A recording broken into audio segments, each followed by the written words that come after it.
próximo orador, Arnolfo Santo Agostinho, como liderança ele tem privilégio, mas ele está cedendo esse privilégio para que agora vá à tribuna o nosso coordenador da bancada do Ceará, o deputado Antônio Balma, do PSDB do Ceará, que terá 25 minutos para fazer sua exposição no grande expediente. Com prazer que nosso companheiro do Estado do Ceará e nosso coordenador use a tribuna nesse momento. À vontade, senhor. Obrigado, presidente, deputado Chico Lopes, companheiros deputados dessa casa, que nesse momento estão aqui presentes no plenário, queridos telespectadores da TV da Câmara, queria fazer referência, presidente, à presença da nossa querida prefeita de General Sampaio, município cearense, a senhora Ediene Monteiro, e também a presença da ex-prefeita de General Sampaio, ex-presidente da Associação dos Prefeitos do Ceará, Eliene Brasileiro. Meus queridos companheiros, há 100 anos, um grande escritor cearense, chamado Gustavo Barroso, em 1912, escrevia e entrava na vida literária brasileira com um grande livro que chamava-se Terra de Sol, que falava exatamente, ele iniciou a sua carreira literária com esse livro, uma profícua vida literária, produção literária, de mais de 120 títulos, e que esse livro falava pela primeira vez, julgo eu, sobre a problemática nordestina,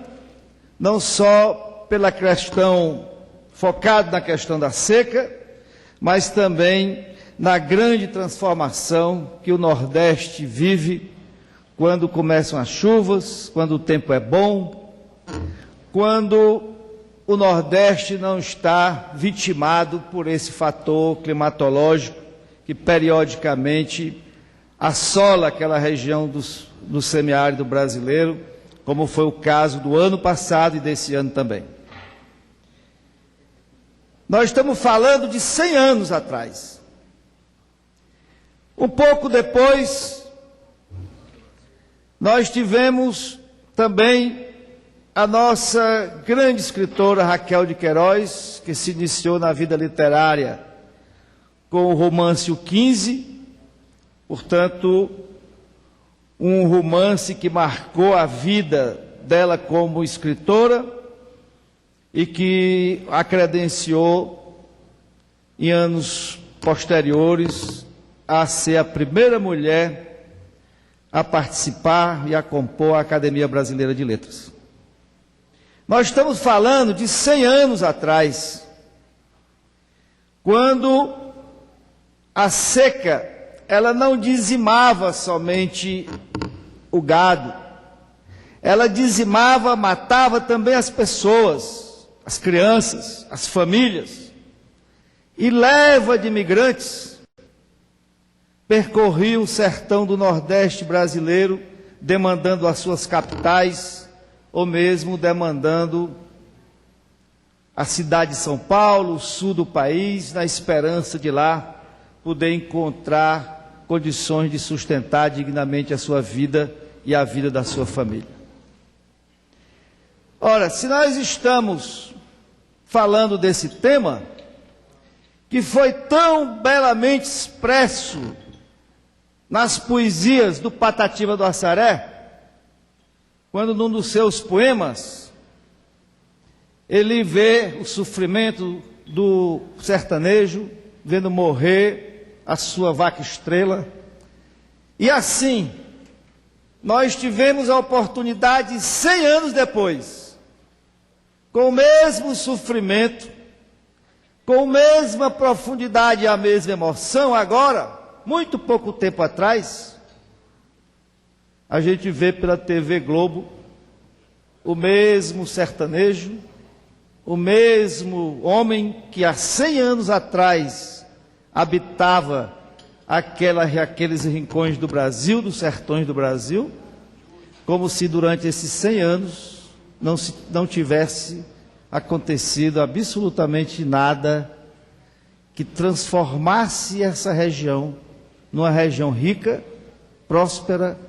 e que tem condições de, nesse novo cenário,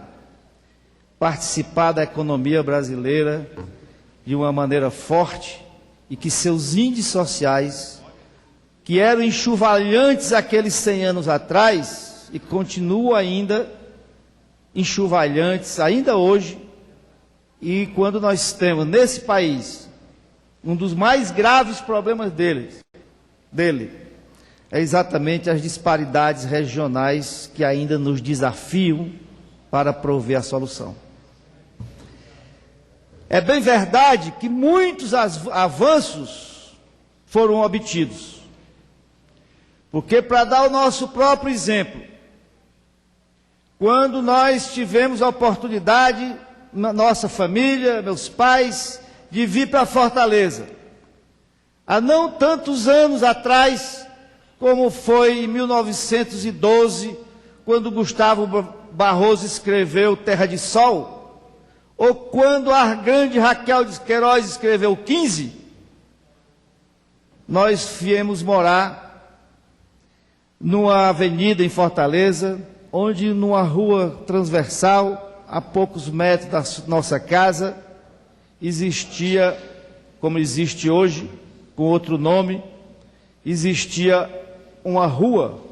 que chamava-se o Beco da Hospedaria, que era exatamente para onde vinham os milhares de imigrantes do interior, as famílias pelas estradas, para ali receber o alimento, receber a água, receber a roupa, numa assistência social que os governos de então proviam. Nós temos que hoje, por um dever de justiça,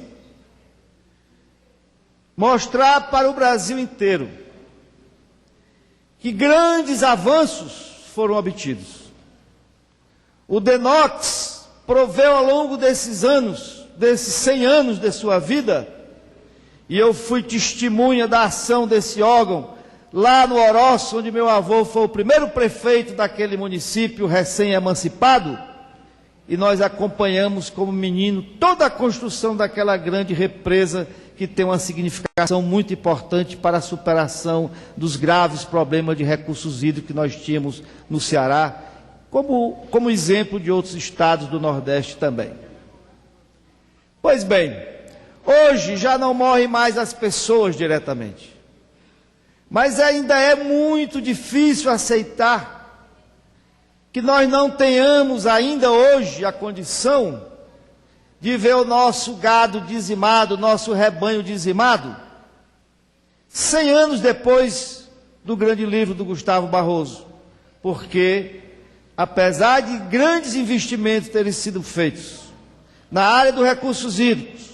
na área da infraestrutura viária e outros investimentos mais recentes que eu vou querer lembrar nessa oportunidade, trabalho do grande ministro e grande governador do Ceará, grande ministro da integração, Ciro Gomes, que na sua gestão, quando teve a oportunidade de participar do governo do presidente Lula, e de uma forma audaciosa, apoiado por aquele grande presidente, abre o caminho e começam o projeto para instalação da nossa interligação de bacias, enfrentando 1000 problemas, mas se não fosse um homem da estirpe do Ciro, se não fosse a determinação dele, nós certamente não teríamos a esperança de termos num futuro e num cenário próximo a condição de manter os estoques d'água das infraestruturas hídricas que foram construídos nos 100 anos para trás. Não fosse a determinação dele no enfrentamento dessas questões, que são questões que temos que superar, quando se resgatou o projeto da Transnordestina, uma rodovia moderna,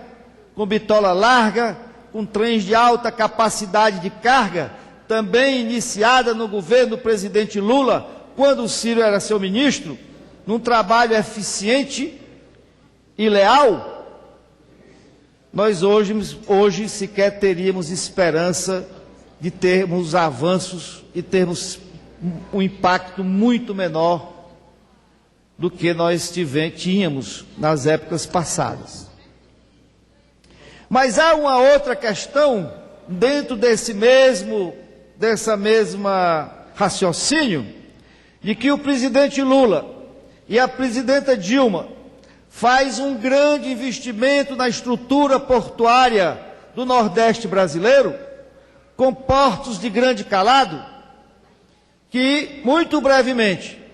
com a ampliação do Canal do Panamá, onde a logística mundial vai ser alterada e certamente o Nordeste brasileiro vai ser muito beneficiado com isso, nós não teríamos condições para a superação da questão climatológica e a questão da seca, nós não teríamos condições de estimular vocações econômicas que não dependem da chuva. Hoje, a mineração não for a presença dos portos, não for o governador Cid investir US$1 bilhão em parceria com o governo da presidenta Dilma, nós não teríamos condições de estimular vocações econômicas na área da mineração se não tivéssemos os portos. Portanto, essas vocações são vocações que não dependem da chuva. Assim como o turismo não depende da chuva, assim como a agricultura irrigada hoje existente não depende da chuva, são investimentos que são investimentos transformadores, mas que há, sem dúvida, a necessidade de mantermos na infraestrutura hídrica dos açudes e das represas construída ao longo do tempo, o estoque d'água que vai ser provido com a interligação de bacias. As obras estão muito lentas ainda. Portanto, na oportunidade, pedimos ao governo que acelere as obras tanto da Transnordestina, como também da interligação de bacia, exatamente para que nós possamos cada vez mais independermos se a chuva começa em dezembro, se começa em janeiro, se começa em fevereiro, ou se periodicamente não começa. Esse período, nós tivemos 2 anos de seca. Agora, ao final do mês de abril, começou a chover no Ceará e no Nordeste. Mas essa não é uma chuva que tenha mais condições de produzir, porque é exatamente uma chuva que já está no final do período e ela não vai garantir nem pasto para o resto do ano, porque se encerra a chuva em junho e somente em janeiro, se o ano for bom, como dizem os nossos sertanejos, é que nós vamos ter condições de sustentar um rebanho que foi dizimado, que possivelmente nós vamos passar 5, 6, talvez mais tempo para recuperar o rebanho do Nordeste brasileiro. É preciso que haja preocupação com estratégias para que nós possamos acelerar um horizonte onde o sol não seja um castigo, mas seja uma dádiva, porque há clara condição hoje que sol com tecnologia não é castigo, é dádiva. Nós temos hoje também, por um dever de justiça, fazer uma referência especial ao nosso querido ministro da Integração Nacional, nosso querido ministro Fernando Bezerra, porque tem feito um trabalho gigantesco em meio a grandes dificuldades para se fazer obras do porte da Transnordestina e da interligação de bacias. Não é falta de esforço nem interesse dele, mas há necessidade de fazermos mais esforço ainda, no sentido de que nós temos essas infraestruturas disponíveis no horizonte mais próximo. Quero também, nessa nossa posição, de ao mesmo tempo que avisar para o Brasil, que avisar para os nossos governantes, que nós temos 100 anos da primeira expressão literária que se espalhou pelo Brasil sobre o problema da seca no Nordeste, mas fica o aviso que ainda hoje continua morrendo a vaca estrela do Patativa do Assaré. Que ainda hoje o pequeno agricultor vê o seu boi fubá morrendo também. E quando nós vimos essas imagens, ainda hoje no Brasil, em pleno século XXI, nós temos que admitir que precisamos ter uma grande humildade, fazer um grande esforço, porque é uma fração do país que tem um enorme potencial de produção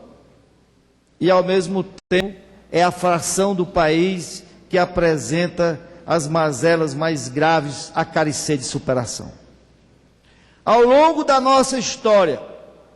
as coisas foram desvalorizando os instrumentos mais importantes para a consecução desse objetivo.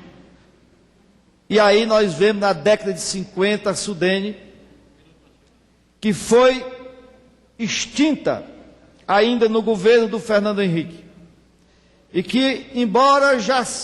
mais fortalecida por um esforço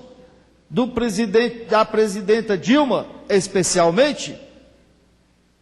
mas nós temos que compreender que é um instrumento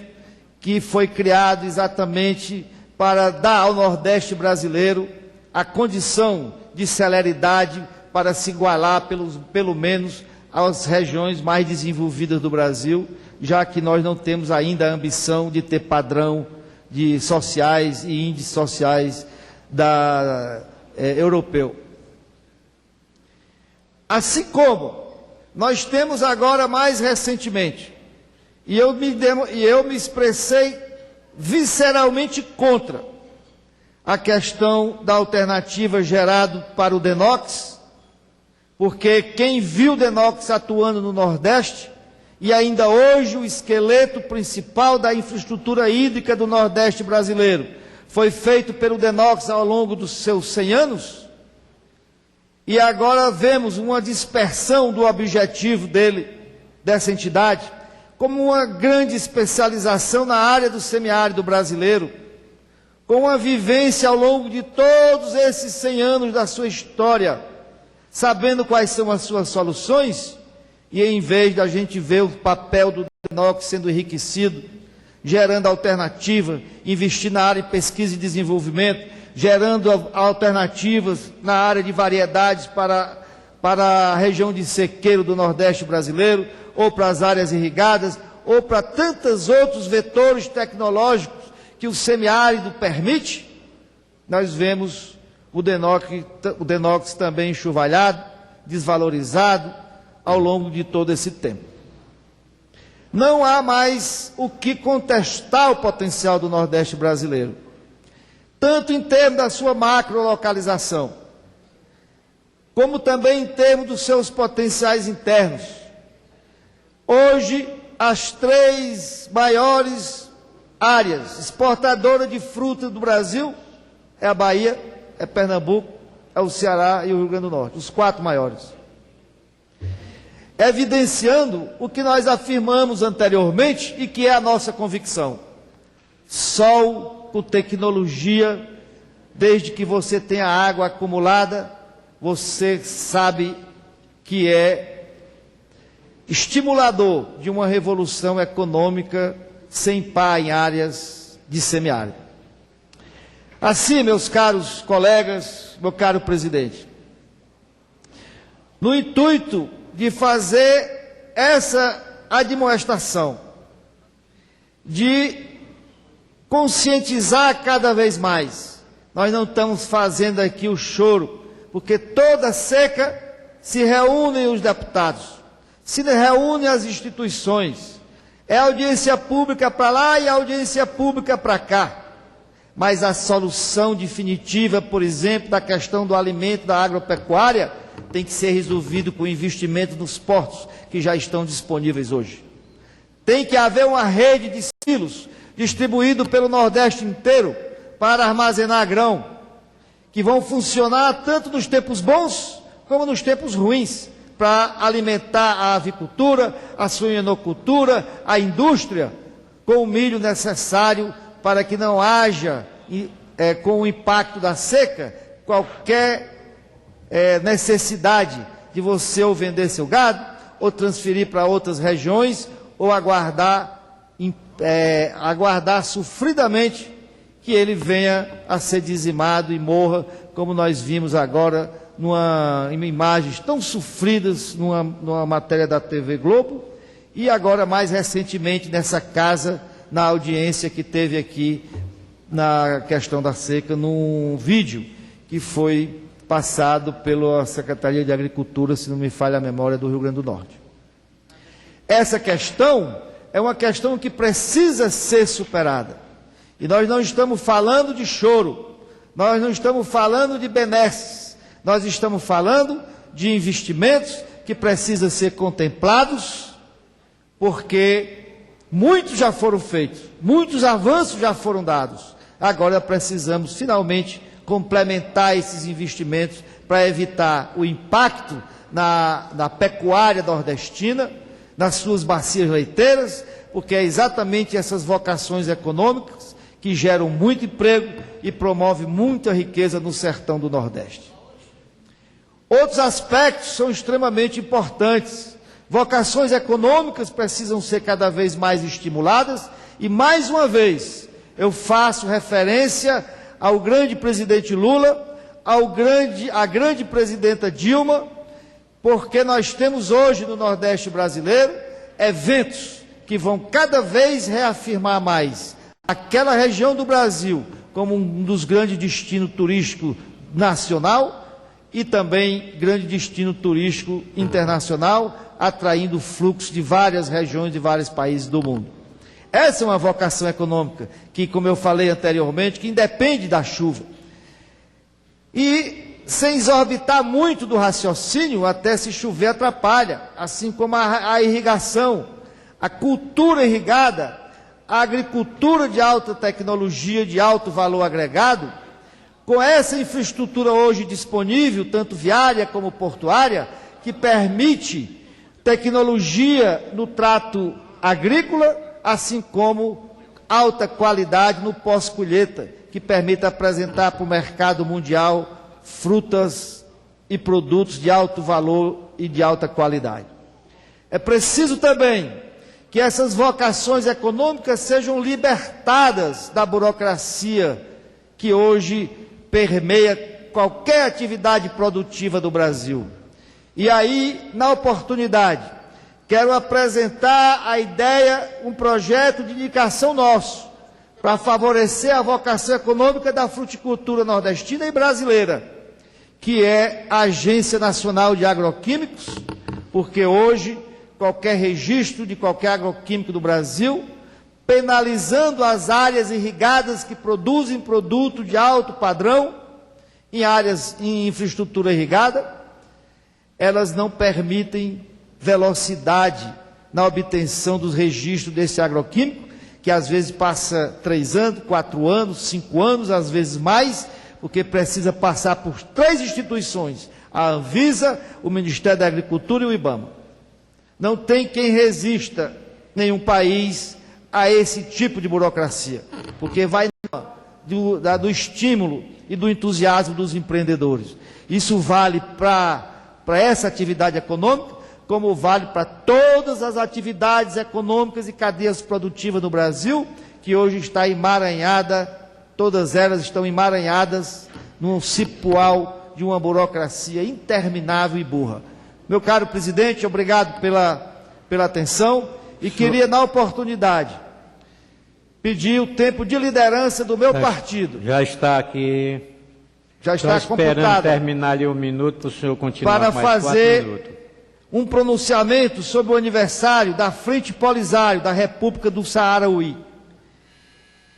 E quero ler, portanto, presidente, esse meu pronunciamento. Senhor presidente, venho a essa tribuna prestar uma homenagem a um povo guerreiro que luta para conquistar direitos que nós brasileiros muito prezamos.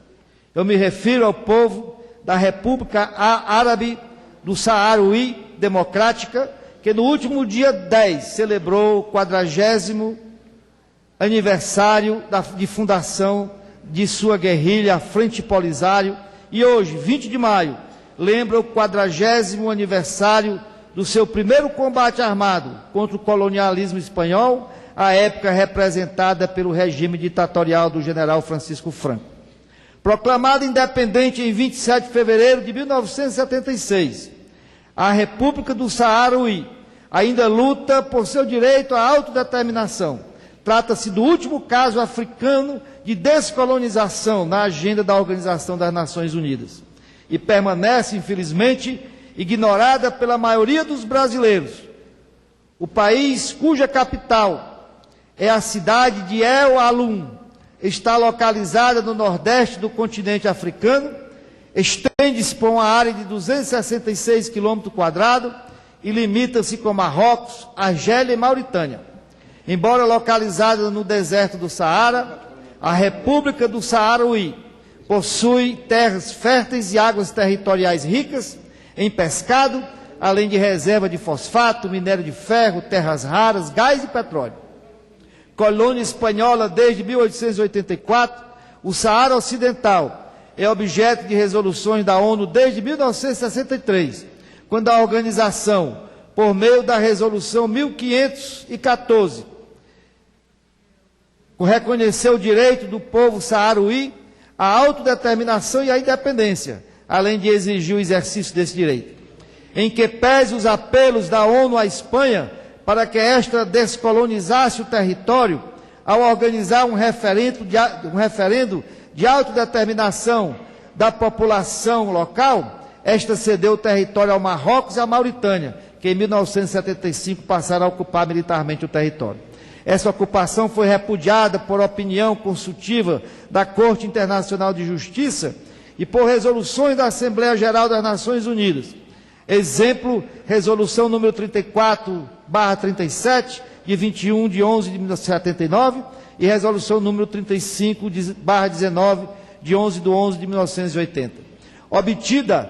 a paz com a Mauritânia em 79, os esforços da União Africana e do Conselho de Segurança da ONU têm se concentrado em estabelecer um acordo de paz efetivo entre o Marrocos e a Frente Polisário, após sangrentos combates que se estenderam por 16 anos. Nos termos do plano de paz, o cessar-fogo, que teve início em setembro de 1991, seria seguido por um referendo, no qual o povo saara-ui escolheria a independência e a integração ao Marrocos. Ocorre, porém, que o reino do Marrocos tem se recusado a aceitar uma solução que envolva o reconhecimento da República Saara-Ui.